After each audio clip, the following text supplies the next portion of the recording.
Hello everyone, welcome to a class of bills of exchange. Illustration 7 करना है बच्चों। Previous सारे टॉपिक 12th के अकाउंट के सारे टॉपिक के प्लेलिस्ट डिस्क्रिप्शन में लिंक है, वहां से चेक करें। आई बटन में भी कुछ वीडियो मिल जाएंगे। So begin with 7। So student, question number 7 है हमारे लिए। On 15 September 19 Kunal purchase goods from Kishori Lal for 38,000। Acceptance हुआ है।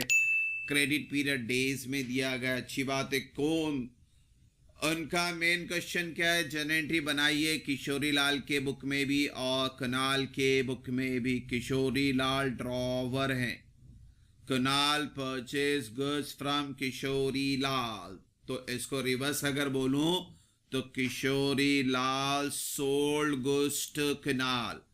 तो किशोरी लाल ड्रॉवर है, कुणाल ड्रॉवी है।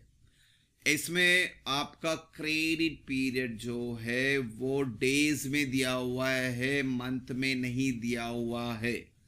तो डेज का क्रेडिट पीरियड किस तरह से कैलकुलेट करना वो आपको सेपरेटली बताता हूं। देखो, आपको 60 दिन क्रेडिट पीरियड दिया हुआ है।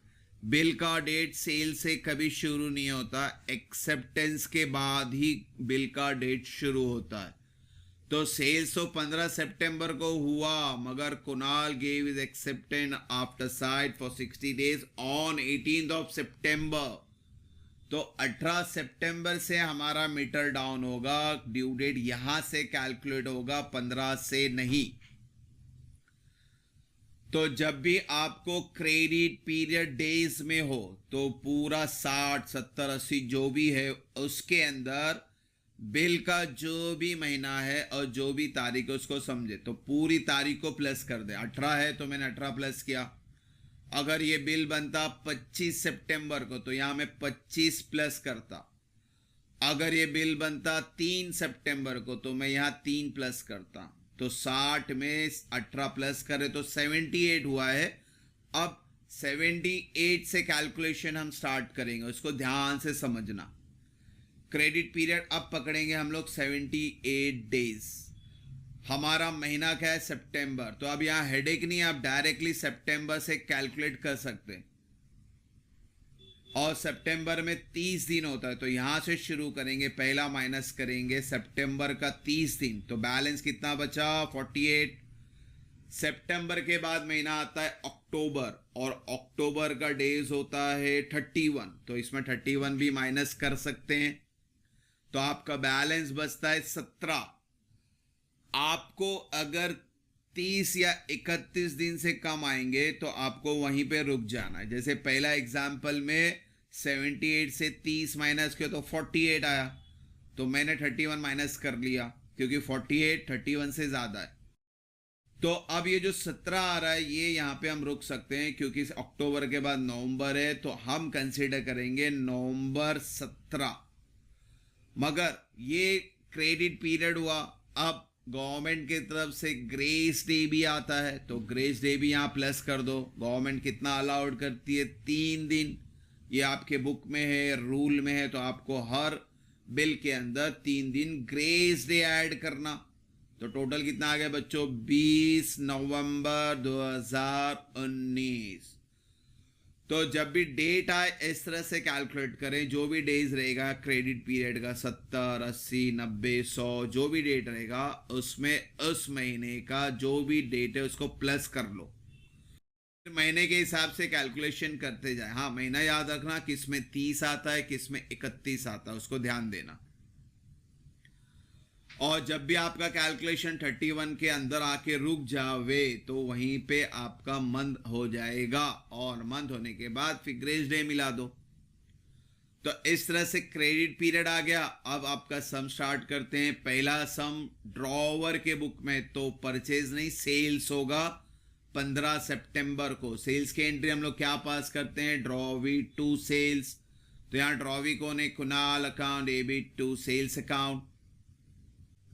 और फिर उन्होंने 18 तारीख को बिल ड्रॉन एंड एक्सेप्ट किया, वो एंट्री पास करते हैं। बिल ड्रॉन एंड एक्सेप्टेड, यानी हमारे पास बिल आ रहा है, कौन दे रहा है? कुणाल।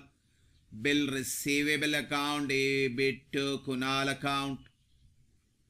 अब इसके बाद आगे बढ़ते हैं। किशोरी लाल ने deposit the bill into bank for collection on the same date. अब यहां पे ट्रांसफर हो रहा है, ड्रॉन एंड एक्सेप्टेड के बाद 3 ट्रांसफर के ऑप्शन आ सकते हैं एग्जाम में। यहां पे है बैंक फॉर कलेक्शन, या तो आ सकता है डिस्काउंट विद बैंक, या तो आ सकता है एंडोस। तो यहां पे कलेक्शन है और डेट बोलता है सेम डेट, यानी 18 ही रहेगा। 18 सितंबर को बिल जा रहा है कलेक्शन के लिए। Bill send for collection to bill receivable.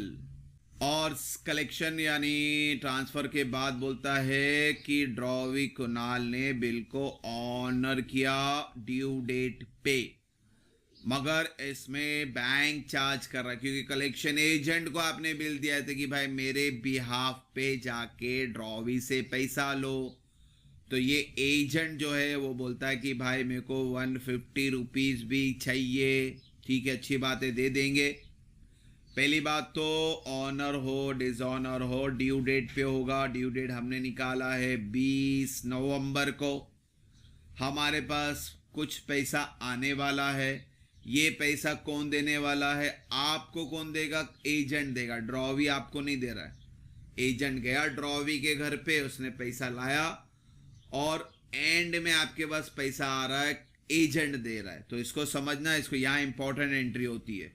तो हमारे पास पैसा आ रहा है, एजेंट दे रहा है, अच्छी बात है। इसमें बैंक चार्जेस इंक्लूडेड करना पड़ेगा।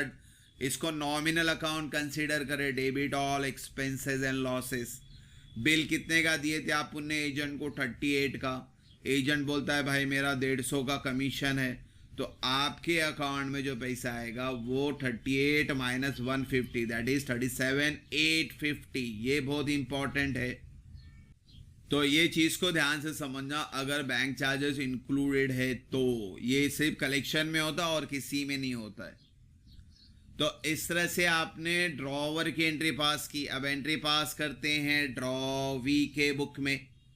ड्रॉवी के बुक में पहला एंट्री ये है, इसको रिवर्स करेंगे, यानी purchase account debit to Kishori Lal. Date same, purchase account debit to Kishori Lal. फिर बिल ड्रॉन एक्सेप्टेड की एंट्री भी सेम डेट पे रहेगी, रिवर्स करेंगे, Kishori Lal to bills payable account. तो ड्रॉवी के और ड्रॉवर का रिलेशन सेल्स में साथ में था, बिल ड्रॉन एक्सेप्ट में साथ में था। अब ये जो एंट्री है कलेक्शन की, ये तो ट्रांसफर की एंट्री है और ट्रांसफर की एंट्री को ड्रॉवी से कोई लेना देना नहीं। आप चाहे एंडोसी को दो, बैंक को दो, कलेक्शन को दो, XYZ को दो, कलेक्शन ट्रांसफर से कोई भी लेना देना ड्रॉवी को नहीं है। इसीलिए ट्रांसफर की एंट्री हम लोग पास नहीं करते हैं in the books of drawee, तो इसको इग्नोर करेंगे। फिर ऑनर की एंट्री है, ऑनर की एंट्री पास करनी पड़ेगी क्योंकि पैसा तो अल्टीमेटली ड्रॉवी ही देगा। ड्रॉवी के पास XYZ कोई भी आवे, बैंक आवे, कलेक्शन आवे, एंडोसी आवे, उसे कोई लेना देना नहीं। जो भी बंदा वैलिड बिल लेके आएगा ड्रॉवी के पास, ड्रॉवी उसको पैसा देगा और उसके पास से अपना प्रूफ यानी बिल्स पेबल लेगा। तो एंट्री यहाँ पे फिक्स होती है, bills payable account debit to cash bank account. यहाँ पे कोई कलेक्शन वगैरह का नाम नहीं लिखने का, सिंपल है। As a drawee, as a customer बन के सोचो, आपको पेमेंट करना, ठीक है भाई मेरा प्रूफ मुझे दे दो, बिल्स पेबल मुझे दे दो और मेरे पास से पैसा लेके चले जाओ। तो इस तरह से ये एंट्रियां मुकम्मल हुई। ये सब में जो इंपॉर्टेंट था, क्रेडिट पीरियड इंपॉर्टेंट था। इसको ये हमेशा याद रखेंगे, जो भी डेज होगा उस डेज में उस महीने का दिन पहले प्लस कर लो और फिर सिंपली महीना महीना माइनस करते जाओ। बैलेंस याद रखना, जैसे 48 नहीं आना चाहिए, 31 से कम होगा तो वहीं पे रुक जाना। तो अक्टूबर के बाद अगला महीना कौन सा आता है? नवंबर। तो नवंबर 17 कर दिया हमने और फिर लास्ट में 3 दिन और मिला दो ग्रेस डे का। तो जब भी क्रेडिट पीरियड डेज में आएगा इस तरह से कैलकुलेशन करें। होप सो आपको क्वेश्चन नंबर 7 क्लियर होगा बच्चों। नेक्स्ट वीडियो में इंशाल्लाह जल्दी मिलेंगे। Thank you for watching the video. God bless you.